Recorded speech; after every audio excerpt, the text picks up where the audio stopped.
Hi, have you ever wondered about how to use pads to fill your track? Then this video is for you.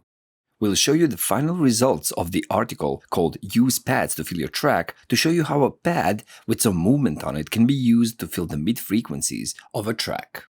Now, before we dive into the tutorial, please hit the like, subscribe, and notification button so you keep getting content like this that helps you improve your craft as a musician.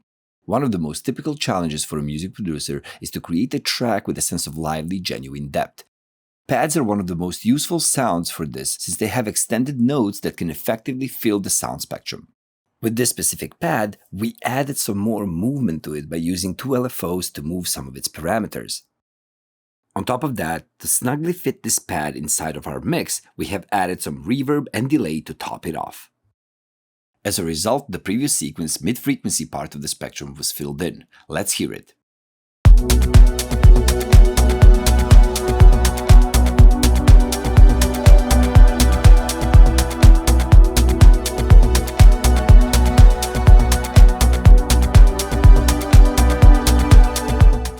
If you find this end result interesting, you can read all about it in detail in the blog article linked below or find it on our website at soundbridge.io.